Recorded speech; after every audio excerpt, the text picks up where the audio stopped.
The story begins with a woman named Carmen, lost and disoriented in the woods. She is frantically trying to cut the zip-tie restraints binding her wrists. She looks injured and is bleeding, but suddenly she freezes in place. She starts muttering unintelligible words before repeatedly chanting a chilling phrase, "Murder maker, run and hide." Just as quickly, she snaps back to reality, frees herself, and flees. Unbeknownst to her, a black dog is watching her ominously from a distance. Nearby, close to the woods, we meet Maggie playing with her young son, Arlo. Maggie has trapped a live bee inside a teacup. She lets Arlo listen to it, telling him that the bee's buzzing sounds like a storm raging inside the cup. She asks him to fetch a piece of paper so she can trap the bee and release it outside. When Maggie steps out, she meets her husband, James, who tells her that the farm animals are acting strangely, as if they are terrified of something specific. Maggie, who we learn is a veterinarian, promises to check on them later. James asks her if she has made peace with his mother, Ellen, who has moved in with them. Maggie dismissively says she doesn't want to talk about it and walks away. She releases the bee, and Arlo watches it fly away from the window. Shortly after, Maggie notices the horses are in a state of unnatural panic, clearly terrified as James described. She tries her best to calm them down. At the same time, Arlo sees their goat wandering off into the woods and decides to chase after it. Deep in the trees, we see Carmen watching Arlo from afar. Maggie, having settled the horses, goes inside to talk to Ellen. They immediately start arguing, as they always do, about Maggie's past struggle with alcoholism, something Ellen never approved of. Maggie firmly explains that she has been treated and is no longer an addict. Eventually, they reconcile. Maggie then realizes she hasn't seen Arlo in the house for a while. She goes upstairs to ask her daughter Meryl about him, but Meryl doesn't know where he is. Surprised, Maggie asks James, who dismisses it, saying Arlo is surely hiding somewhere and will jump out to scare them, just as he usually does. Despite James's reassurance, Maggie feels anxious. Suddenly, they hear a car approaching. They go outside to investigate and are surprised to see their neighbors, Reuben, his wife Valeria, and their son Nicholas. Reuben tells Maggie his horse is sick and has been acting weird all day. Maggie is shocked to see the horse is bleeding. Reuben explains the animal smashed its own head against a fence. Maggie senses something is terribly wrong with the animals today, but stays silent in front of the neighbors. She and Reuben take the horse to the clinic, while James takes Valeria and Nicholas inside to sit with Ellen. Inside, Nicholas tells James that the horse kept running in fear toward the fence until it maimed itself. Nicholas looks visibly anxious and tense. Everyone suddenly realizes Arlo still hasn't appeared. They decide to form a search party. Before leaving, Valeria goes to a room to grab flashlights. James follows her, and through their conversation, it is revealed they are having an affair. Meryl interrupts, reporting she checked around the house with no luck. James instructs her to take Nicholas and search the woods, while he takes Valeria to search a different part of the forest. In the woods, James and Valeria discuss their relationship. James reveals that Maggie knows he is cheating, though she doesn't know who the other woman is. Suddenly, Nicholas and Meryl arrive. They have found the goat, and they also found their neighbor Donald Kelly's dog, which was lost in the woods. James notices something sprinting through the trees and assumes it is a wolf. He gathers everyone and rushes them back to the house. Elsewhere in the woods, Arlo is still looking for the goat when he stumbles upon Carmen. Terrified by her presence, he faints. When he wakes up, she is looming over him. She stares deeply into his eyes and repeats the chant, "Murder maker, run and hide." As she speaks, rainbow colors swirl in her eyes, and instantly those same colors transfer into Arlo's eyes. Back at the house, James arrives and grabs a baseball bat. Maggie returns from treating the horse and asks why he is armed. He tells her there is a wolf in the woods. Neighbors Donald Kelly and his wife Claire arrive, overjoyed to be reunited with their dog. Kelly corrects James, saying the animal in the woods is a rabid dog, not a wolf. He goes to retrieve his gun so they can kill it. But before they can move, Arlo walks in. Maggie is shocked to see blood on his hands. Her shock turns to horror when Arlo begins chanting, "Murder maker, run and hide." He starts convulsing and loses consciousness. Meanwhile, in the woods, the black dog attacks Carmen. Elsewhere in the village, a mysterious figure in a gas mask appears. He sprays a blue liquid on the ground, creating a specific boundary line around the area. Simultaneously, everyone notices the electricity becoming unstable. When they try to call an ambulance for Arlo, they discover the phones have no signal. James runs to his car to take Arlo to the hospital, but the engine is dead. Reuben tries his car. It's dead too. Kelly tries his car, finding it useless like the others. Everyone is bewildered. Suddenly, Arlo regains consciousness. Maggie takes him inside and examines him. She is relieved to find no injuries or broken bones, though his pulse is weak. Arlo suddenly snaps back to normal as if nothing happened. Valeria laughs, suggesting Arlo is just acting out for attention, comparing it to when his sister Meryl crawled into the oven years ago. Maggie is stunned. No one knew about Meryl's incident except her, James, and Meryl, and they promised to keep it a secret. Maggie realizes James must have told Valeria, confirming her suspicion that Valeria is the mistress. Since the timing is wrong for a confrontation, Maggie stays silent. Maggie asks Valeria to ensure all doors and windows are locked, sending Meryl and Nicholas to help her. Maggie tries to talk to Arlo alone to find out what happened in the woods. Suddenly, Arlo becomes fearful and tense, insisting they must leave immediately. When she tries to calm him, he bolts, violently shoving Nicholas out of his way. Maggie manages to catch and calm him. Meryl is shocked by her brother's aggression and strange words. Later, while Meryl treats Nicholas's injury, they discuss how strange the situation is. Arlo's disappearance, the power outage, the dead cars, and the weird animal behavior. Both are terrified. James and Reuben go to the stable to saddle the horses to ride for help. They spot a running car in the distance and rush toward it. The masked man steps out, signaling them to stop. He points to the blue line he drew on the ground and holds up a small whiteboard that reads, "Don't cross this line." James and Reuben are confused. The masked man draws a diagram showing the blue line surrounds their entire location. James explains their trapped situation and approaches the man to see who he is. The man fires a gun into the air to stop James from crossing the line. Meanwhile, Arlo grabs a pair of scissors and attacks Maggie. She manages to dodge him and calm him down, snapping him back to his normal self. In the woods, Kelly is searching for anything unusual. He trips and falls onto Carmen's corpse. It is clear the dog killed her brutally. Amidst the horror, the dog appears and chases Kelly. He runs until he reaches James, Reuben, and the masked man. The dog attacks Kelly, but he manages to throw it over the blue line. Instantly, a horrifying phenomenon occurs. The dog's body melts into a skeleton within seconds. Terrified, the men realize this is the fate of anyone who crosses the line. They realize the masked man wasn't lying. James asks what is happening. The man writes, "Trust no one," on his board and drives away.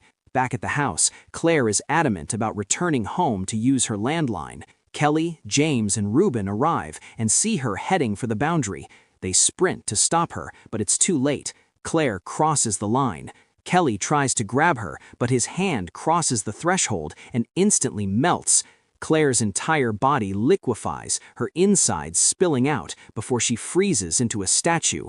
Kelly collapses, devastated by his wife's gruesome death.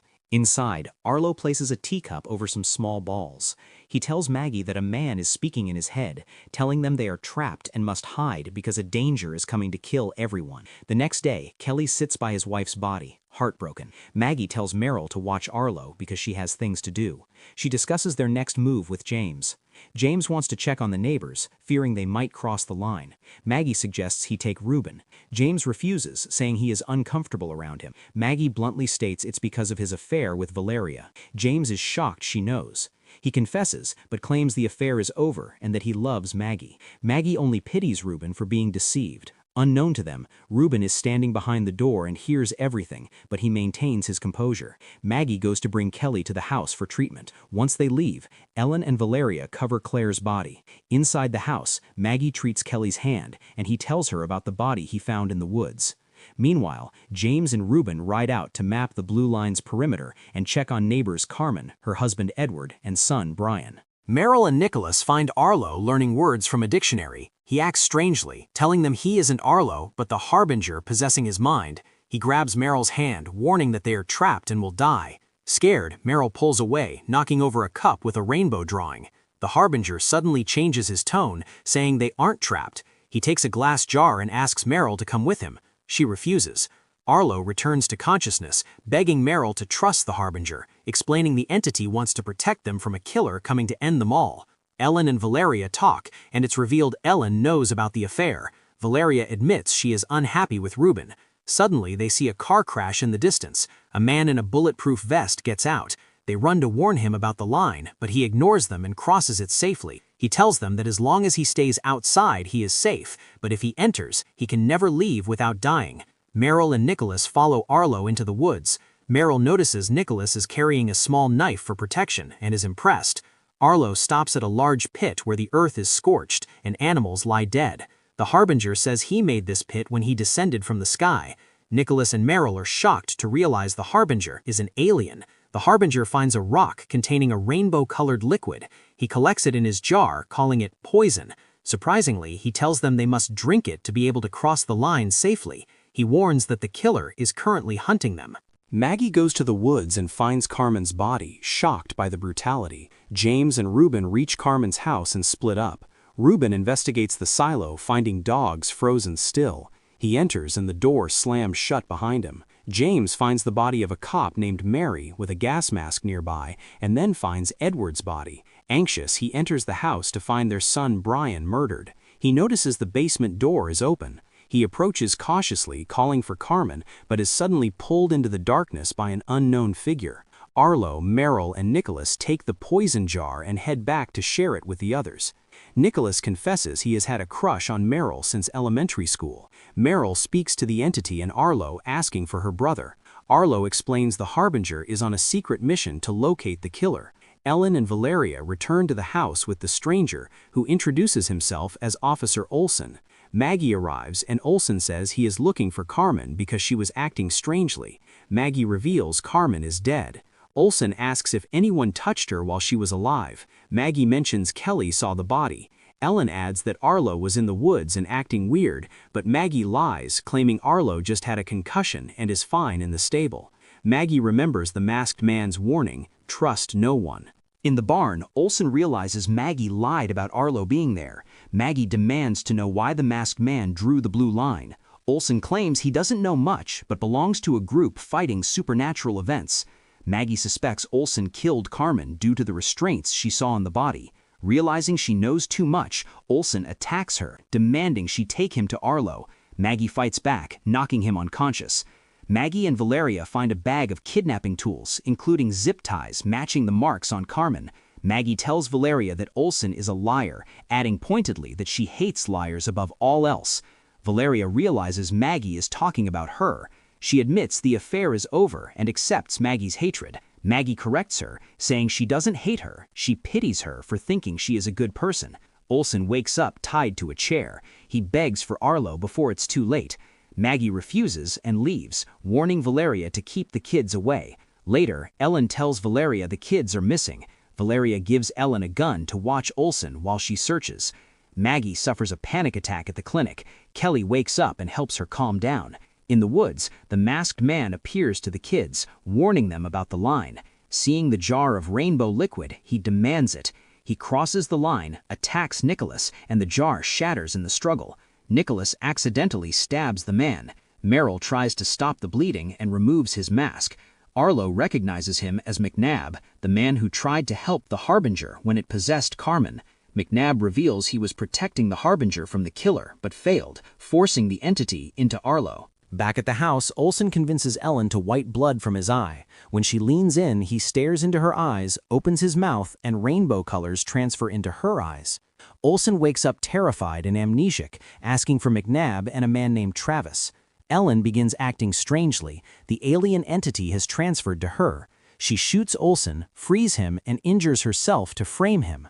We realize the entity inside Ellen is likely the killer hunting the Harbinger. Reuben is trapped in the silo, staring entranced at a strange tree emitting rainbow light. James is tied up in the basement by a masked, injured man revealed to be Travis. Travis suspects James is the killer.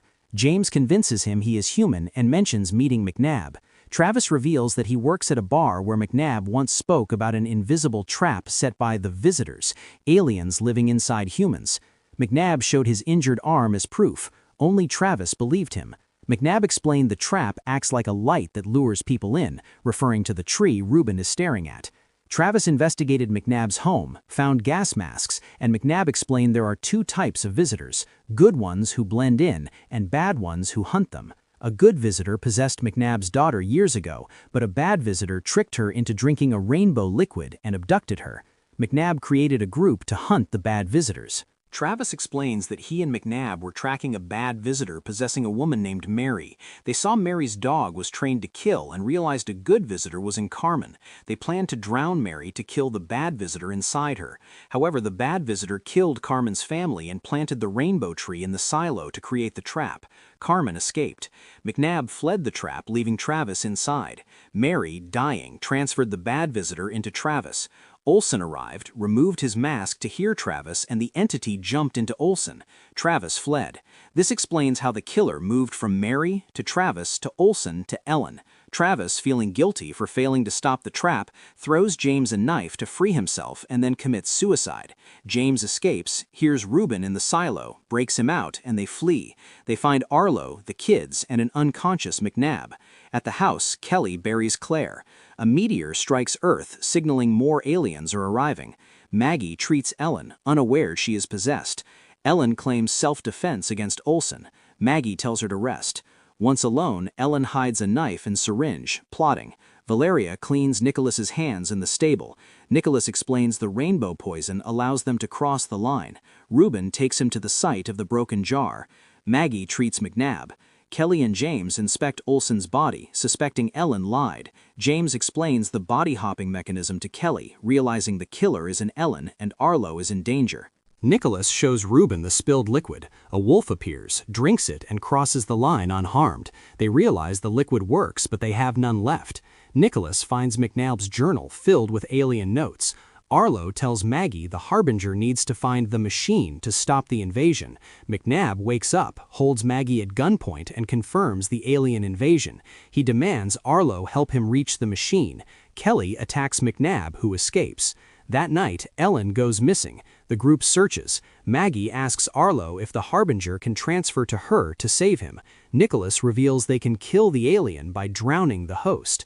Kelly finds Ellen in the barn. She seems confused, implying the visitor has left her. They tie her up but release her when convinced she is clear.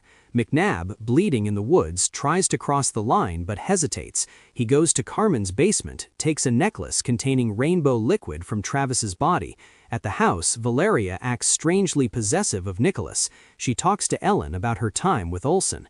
Ruben and Kelly light a fire to signal help, but Ruben gives up and goes to burn the silo to destroy the alien influence. Kelly follows him. Nicholas tells Meryl about a resistance group who drowned a possessed mother to save her, though Meryl is skeptical. Valeria checks who Ellen touched last. Finding no one, she leaves.